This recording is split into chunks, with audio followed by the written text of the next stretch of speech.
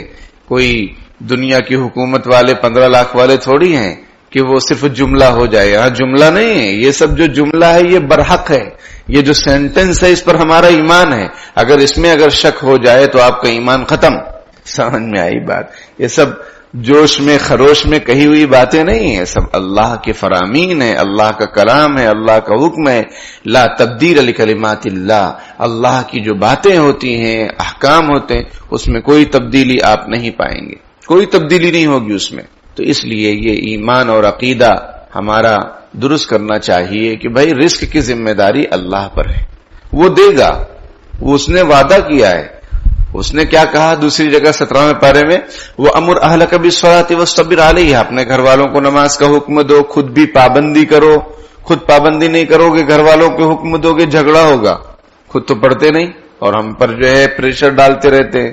تو بھائی پہلے آپ بھی پابندی کریں، پھر گھر والوں کو پابند بنائیں. وَأَمُرْ أَهْلَكَ بِالصَّلَاةِ وَاصْطَبِرْ عَلَيْهَا لَا نَسْأَلُكَ رِزْقًا. ہم تم سے روزی کموانا تھوڑی چاہتے ہیں کہ بس تم ہر وقت کماتے رہو. سیزن ہے، سیزن ہے. صبح میں جو ہے 12 بجے سو کر اٹھو اور رات میں 12-1 بجے دکان بند کرو. سیزن ہے، سیزن ہے.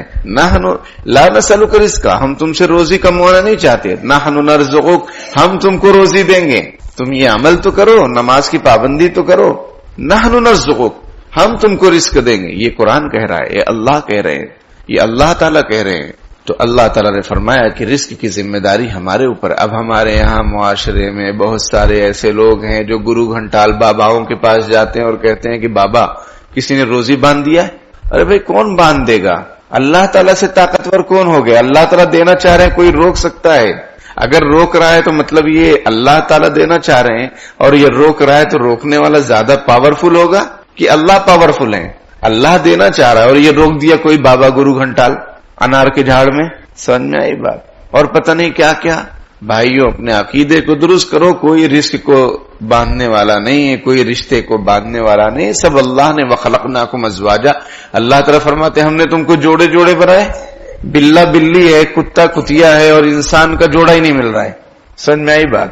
طوطا مینا ہے اور پتہ نہیں کیا کیا ہے.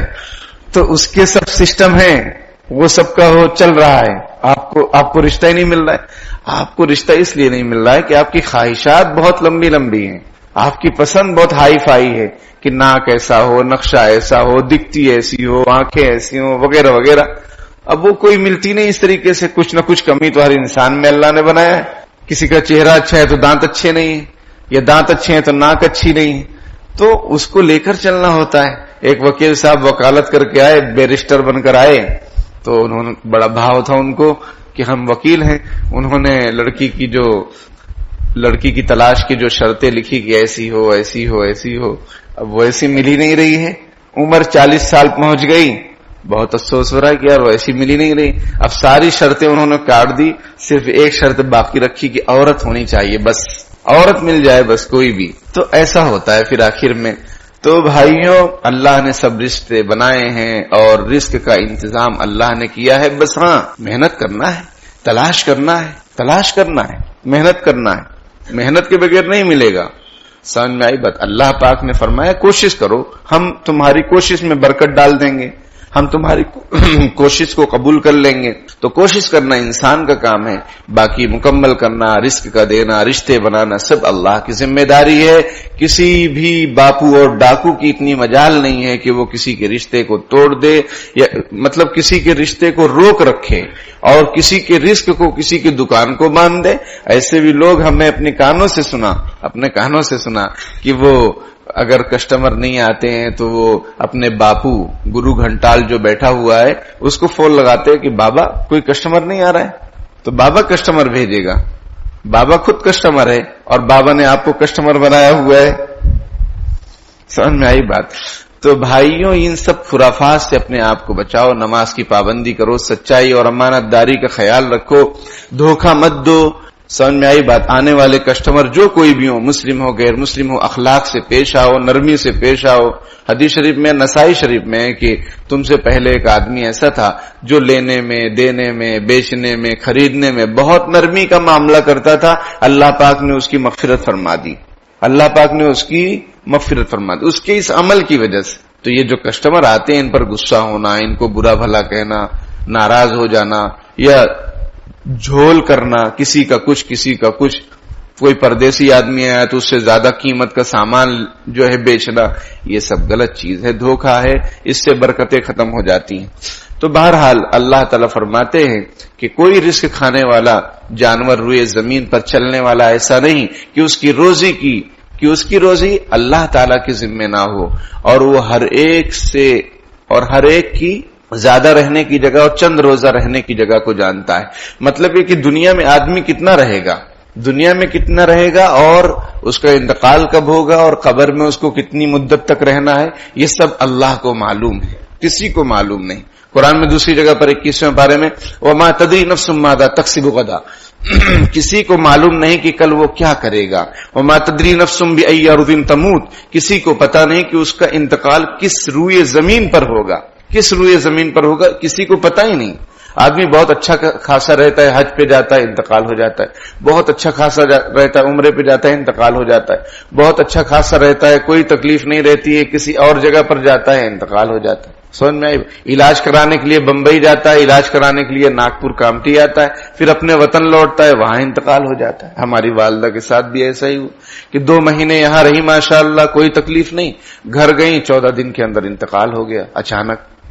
تو وما تدری نفس بأي ارض تموت، کسی کو کچھ پتہ ہی نہیں ہے کہ اس کا انتقال کہاں ہوگا، کسی کو معلوم نہیں، اللہ کو معلوم ہے۔ لیکن وَيَعْلَمُ مُسْتَقَرَّهَا وَمُسْتَوْدَاهَا، دنیا میں آدمی کب رہے گا، کتنا رہے گا، سمجھ میں آئی بات، اس کا انتقال کہاں ہوگا، اس کو پھر قبر میں کب تک رہنا ہے، حشر اور قیامت کب قائم ہوگی، یہ سب اللہ کو معلوم ہے۔ کل فی کتاب مبین، سب چیزیں لوح محفوظ میں لکھی ہوئی ہیں۔ کسی باپو، کسی جوتش کے پاس کچھ نہیں ہے سوائے دھوکہ کے، ان کے پاس جانا بھی جائز نہیں ہے۔ اور یہ آگے کی باتیں پوچھنا کہ میرا کیا ہوگا، کتنی شادیاں ہوں گی، ہاتھ دیکھ کر بتاؤ، وہ بولتا ہے تمہاری 2 شادی ہوگی، یہ خوش، ابھی ایک کا ٹھکانہ نہیں ہے اس کے، لیکن وہ جوتش نے اس کو خوش کر دیا۔ تو یہ سب جو ہے واہی تباہی ہے۔ اللہ تعالیٰ سے ڈرنا چاہیے اور اللہ پر ایمان رکھنا چاہیے، اللہ سے مانگنا چاہیے، اللہ سے اپنی پریشانی کا اظہار کرنا چاہیے۔ اگر کوئی پریشانی ہے تو دعا مانگنا چاہیے، اللہ تعالیٰ راستے کھولیں گے۔ باقی غلط چیزوں اور غلط عقیدوں پر بالکل بھی بھروسہ نہیں رکھنا چاہیے۔ اللہ پاک عمل کی توفیق عطا فرمائے، آمین۔ وآخر دعوانا الحمدللہ رب العالمین۔